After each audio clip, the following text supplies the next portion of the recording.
Hello, I'm Susan Regan, host of Connecticut Valley Views. And my guest today is Megan Scanlon. She is the president and CEO of the Connecticut Coalition Against Domestic Violence. Megan, my first comment, is it not true that domestic violence is one of the greatest issues we face in our Connecticut communities today?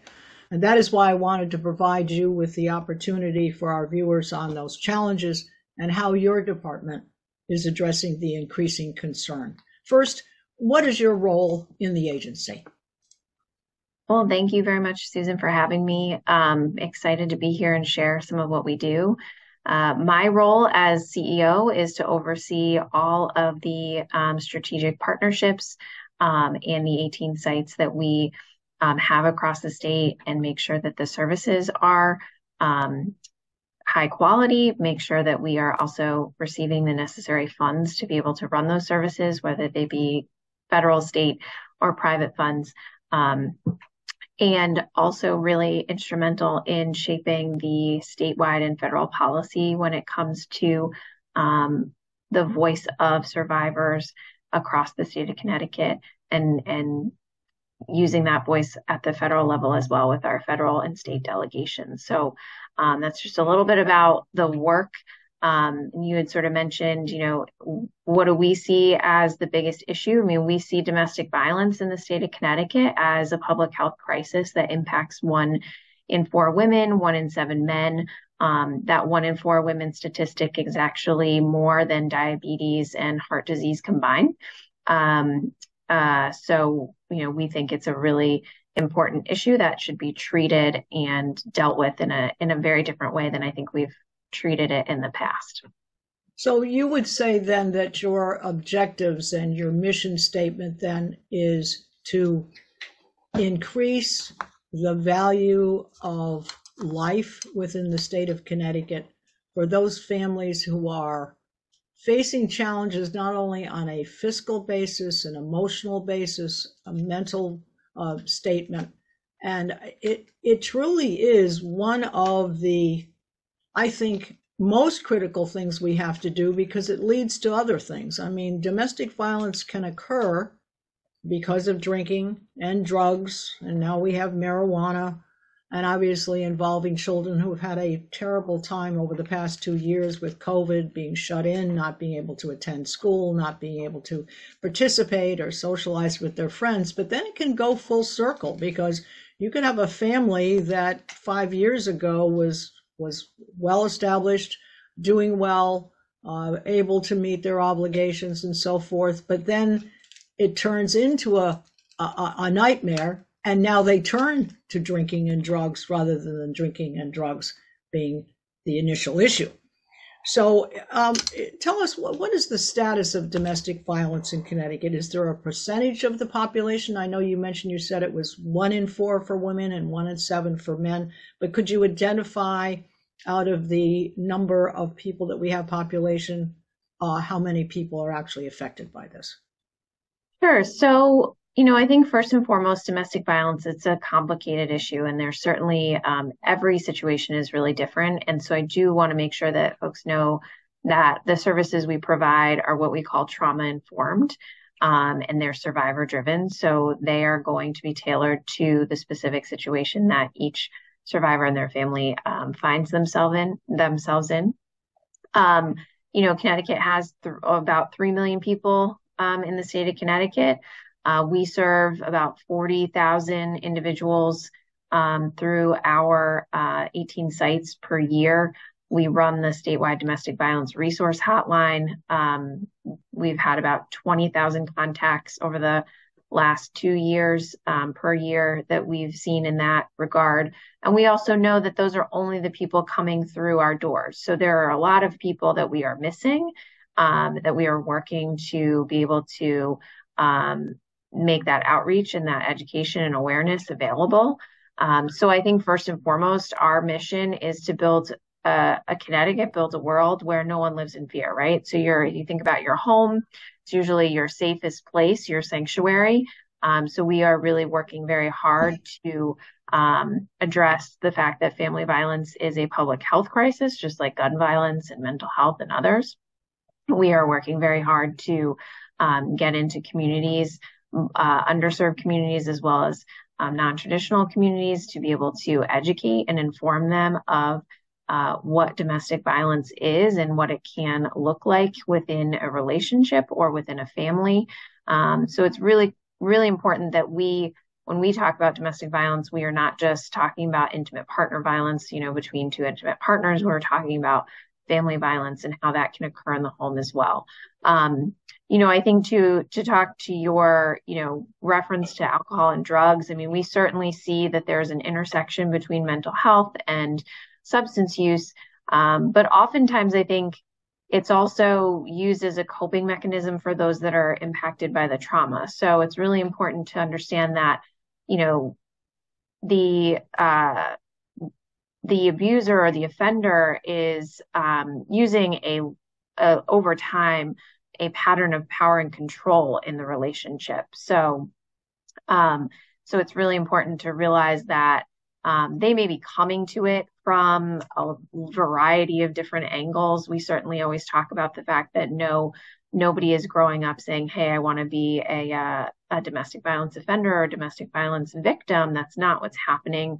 Clearly, children who have witnessed it, as we know from some of the offender surveys that we've gone through, they have witnessed family violence or been subject to it as children, and then obviously perpetuate that sometimes in their young adult and adulthood.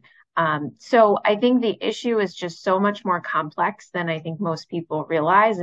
It's not often as simple as physical abuse between two individuals. There is coercion that is emotional, like you said, psychological. There is financial abuse. There is oftentimes utilizing individuals' most prized possessions, whether it be their pets or their children, to perpetuate that power and control dynamic within the relationship. Yes. Now it's interesting. You said underserved communities. Are we talking about cities such as Bridgeport and Hartford, New Haven, and Waterbury? Are the part of the demographics of to whom this seems to happen? Would you say that it comes from lower household incomes, where a driving force is lack of money, inability to meet one's obligations, and then this drives it? Would you say, or can we be looking at people who are in higher income brackets making a lot of money, but still there is the issue? I mean, is there a certain segment that you could identify that you see the most often? Yeah, well, the actually interesting thing about domestic violence and why we really want to treat it as a public health crisis as we move forward is because it really does cut across socioeconomic status. So we can't necessarily point to one particular income level that is more subject to it. I mean, obviously, some of the murders that we've had in the state of Connecticut over the last several years have been from, families that are considered, I think, above the average income for the state of Connecticut, so above that $72,000 annual income that the state of Connecticut has for a household or a family of four. So we've certainly seen that. So it's not necessarily correlated to income. Certainly other stressors in the home. I mean, like any household that has stressors, whether it be financial, whether it be a child with special needs, whether it be anything that you're experiencing in your home that's obviously putting stressors on a household. If you also are experiencing family violence, intimate partner violence within that household, obviously things have a tendency to be more exacerbated. Things have a tendency to maybe get to a critical breaking point where you might want to seek services, not necessarily leave the situation. We often work with survivors that are not necessarily looking to leave the situation, but are looking for resources to help them gain independence, to get ready to leave, or to help their partner access resources so that the abuse stops. So I think that is also something that I don't know that necessarily everyone thinks about is in these cases. It's not necessarily that the victim wants to leave the situation. They really just want the abuse to stop in their home. To be fixed, yes, of course. Would you say that you've seen the escalation occur since you have been in your position with the COVID 20 through 21, let's say, I think would be the height of it, where people are, I guess, trapped in their homes, are feeling more isolated, where children are not enjoying the normal growing socialization with their friends. Would you say COVID has had an impact on these challenges? Absolutely. I mean, obviously, one of the tactics that abusers often use is isolation, the tool of isolation, isolating from friends, family members over time. So, COVID actually sort of gave them a built-in tool um, to be able to utilize isolation in a much different way than we were used to in our society. So it certainly increased the instances of family violence and intimate partner violence. It certainly impacted the number of children that were witness to or exposed to themselves. The violence in the home because schools were shut down or other community programs that they might have utilized in the past were shut down or they were virtual for whatever reason. So we definitely are seeing the long-term impacts on children, and we certainly have taken steps to address that. Last session, we advocated for funding that would fund full-time family and child advocates across all of our 18 sites. And those individuals are specifically tasked with working with the children and non-offending parent in order to essentially get them access to counseling services, to whatever school supports they may need, whatever other community supports that they may need, and help them to better understand healthy relationships, and if and when necessary, depending on the situation, how they can set up healthy boundaries with the offender moving forward if that person is to have any kind of involvement in the child's life. Yes. Well, with regard to the process, I guess, let's say, let's take what would be one of your more average or situation. Let's say that there is a woman, she is concerned, she has been isolated. Let's just go from the fact it's a woman. Her husband doesn't want her to see her friends, doesn't want her in contact with her family. He's threatened that he will hurt the children or her if she attempts to not follow his orders and so forth. Now, there's fear, obviously, of retribution, either to the woman herself or the fear that a husband may do something to the children. Give us a sense of what would be the process if she feels, because a lot of times women don't want to report it to anybody outside the family. They can't talk to their mother or their sister or a friend or even a neighbor next door. Should they be going to the police first if he's threatened her with a gun, or should she be contacting your agency? And if in fact she does that, tell us what you do next. What is the process for handling the situation? Sure. So I think it's important to realize, so if anybody is in like immediate danger, as you referenced the gun, then obviously calling the police is the right way to go. But if the individual in this situation or others, if you feel like you don't necessarily want to go to friends and family, totally understand. Or you may have been cut, to your point, you may have been you sort of cut off from communication with them and really struggling with how do you get back into communication with them.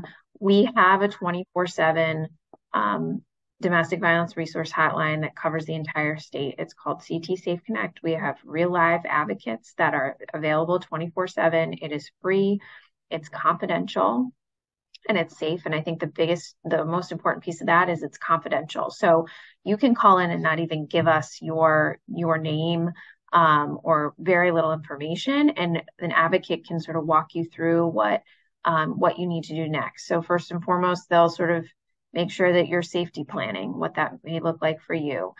In this case, safety planning around the threats that have been made, the gun that may be in the home, and other factors that may be at play. They will be able to connect you with one of our 18 sites if you do want to look at other services, if you do want to explore shelter services, if you do want to explore any kind of individual counseling. You don't necessarily have to go into shelter to access any of our services. So you can very much stay, within the community, We have other housing programs too, like our rapid rehousing, that would allow an individual to be able to get safely rehoused in an apartment or home. And we're able to help subsidize that for up to 2 years and work on an economic financial independence plan with that individual. So I guess what I would say is, the situation best. And I think obviously survivors, victims know their situation best. So if you've really gotten to the place where you feel like you have no one else to turn to and you don't feel safe, and that's something that I always ask individuals, do you feel safe? If the answer to that question is no, then pick up the phone or text or email or chat, because you can do it in any of those ways to our hotline, and just have that initial conversation with the advocate. You don't necessarily have to take any action that day. You can call back as many times as you need. You don't necessarily have to go and enter any services until you're ready. We really do let the individual take the lead on what he or she is ready to do and when. And we plan along the way so that if and when things escalate, we have a plan in place to be able to help. But I also would add, I don't want people to think that, if they don't have housing or they don't have any income or they have very little income, let's say the individual might be the either sole or major provider for the household, or they have children, none of those things are barriers to getting safe. So we have resources to be able to temporarily house you. We have resources to get the kids what they need. We have so many resources. And I think it's really important for individuals to understand that the barriers that they have in their head as to why they might not necessarily be able to make that leap or that change are not an issue. So our advocates have the ability to set all of those things up. Individuals that might have court involved in their situations, we have court advocates on both the criminal and the civil side that can help them navigate their different issues that they're dealing with within the court system, the justice system. And we also have a pro bono restraining order project where we can provide legal representation for that restraining order hearing free of charge. And we have a legal consult program for individuals that may not necessarily qualify for legal aid, but then also can't afford an attorney and do need some legal expert or lawyer to be able to at least sit with for an hour as they enter into any kind of family law proceedings, whether it be mediations or whether it be hearings. So we're able to provide so many resources that I can't emphasize that enough for individuals that feel like they're That's totally excellent. Well, you talk about funding all of these things, and the fact is they're free and that you can support them, and even up to 2 years. That's very impressive. Give us just a brief overview of how funding works for you. There are some people out there who may say, I'd like to donate, or is there anything I can do? But you're state funded, and I believe you said you're federally funded. Give us an idea of, how that works and how often you see. I mean, can you ask for more if you see things escalating? Can you ask for more, or is it given on an annual basis? So the budgets that we have are based on grants that we apply for, and based on an annual line item in the state budget. So we have one annual line item in the state budget. And then we've really built most of the programming through federal and state grant applications. So certainly nothing is guaranteed. And then we also are continuing to build out our private donations and philanthropy. So obviously any little bit helps, but we do all that to be able to provide everything free of charge. We don't necessarily have any income requirements like other programs might. And that's really important, I think, for individuals who may on paper have assets but have no access to that. So we clearly serve individuals that on paper have assets but have absolutely no access to them, and then the full spectrum from somebody that's really coming to shelter with what they have. Sure. Well, as far as your interface goes, I mean, have you ever, let's say, in a situation where someone is in fear of what's going on and the police are called and they show up, do you work hand in hand with them? Do the police ever contact you to be at the scene of that? And we all know, and I think we've all heard, and I actually have spoken to a couple of different towns, and I find that the situations that incur domestic violence, not car wrecks or someone being held up or attacked or whatever, but domestic violence seems to be one of the most horrific scenes that you can be involved in. So then also, I guess I might ask, do you work with Child and Family Services? Has it been necessary to remove the children from the home? Give us a sense for your relationships with those areas who serve the community as well. Yeah, so we have a really great relationship with law enforcement. We have a director of law enforcement services that does all of the trainings and education for law enforcement across the state, works with the state police as well as the 169 or so departments across the state. So I guess the short answer is, yeah, they are they tend to be the most lethal calls, the most high danger calls that police can go to. So we make sure we do a lot of training and education and partnering throughout the year with law enforcement. We actually in the state of Connecticut have 100% participation in what is called the lethality assessment program. And it is a set of 11 questions that when an officer goes to a domestic violence call, they ask the individual, the victim, a set of 11 questions. If they screen in high danger, then they immediately get connected with an advocate. So the law enforcement officer will immediately connect them with one of our advocates throughout the state to be able to follow up and seek services. So that's sort of the process that we have set up. Obviously, in any situation, they have the ability to call us to sort of figure out, like, did I handle this well? What should the follow-up be? I mean, we're always a resource, and all of our 18 sites across the state have very good relationships with the police departments in their area. So we have done a lot of work to be able to do that. We still continue to do that work when it comes to our relationship with DCF. I think it's gotten much better over the last several years, but there's still a lot of work to do in terms of training caseworkers and others at DCF around intimate partner violence and family violence and how that may present. But I think we have been doing a very good job of partnering and working through some of that, especially as they have really experienced, staff turnover as well. And we have too, based on just all the nature of the pandemic. Sure.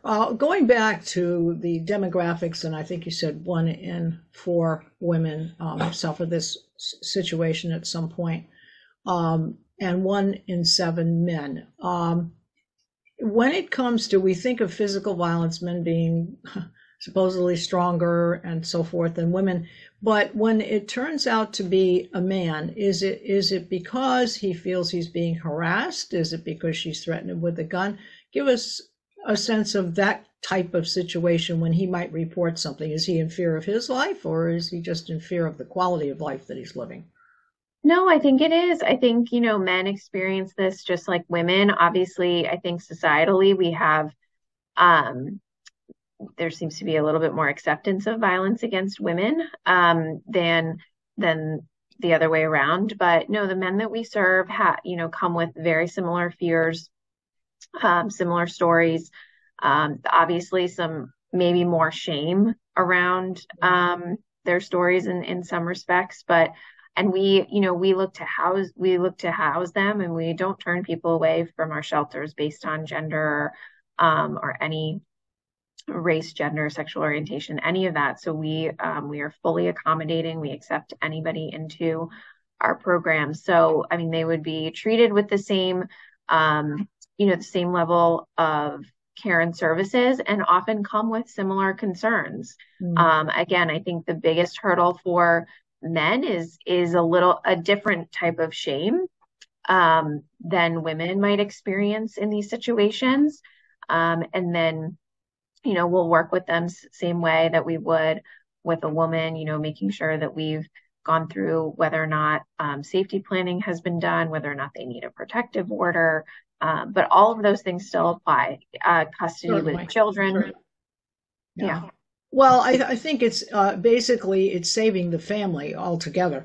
The objective here is whoever is the issue, and I would imagine that occasionally you might even have a child report the issue, a young person who feels as though mom and dad aren't getting along, and who could I call? So, having said that, give us the contact information if you'd like to give a phone number, or give the website if you would, so that people either who have interest in knowing more about this or who are seeking help, what is the contact information you would like to supply? Yeah, so I think first and foremost, if people are seeking help and services and want to talk to an advocate when they call or text or email or chat, going to our website, ctsafeconnect.org, is a great first step. And the phone number that they can either call or text is 888-774-2900. If you want to learn more about CCADV and the other resources we have, especially if you are a friend or family member, I could not emphasize enough going to our website, which is ctcadv.org, because it gives you so many different resources, from what is DV to what can I do as a bystander in this situation, to how can I get involved in some of the advocacy work that we're doing across the state. So whether you're just interested in the movement or are in need of services either immediately or eventually, those are the two resources that I would recommend. That's wonderful. Well, I hope we've given you the opportunity to express what you can provide to the community, to families in need who need help. And been a delight to talk to you. The half hour goes by pretty quickly. It does, yeah. Yeah. So I really appreciate your time. I know you're busy serving this community. So thank you so much. And I'd like to remind all of our viewers that you will be able to see this program on our website, CT Valley Views, and all the rest of our programs that we hope to inform people about high-profile people and high-profile topics in Connecticut. So thank you for joining me today with my guest, Megan Scanlon. We appreciate your time as well as our guest time. Thank you so much. Thank you, Susan. Thanks for having me.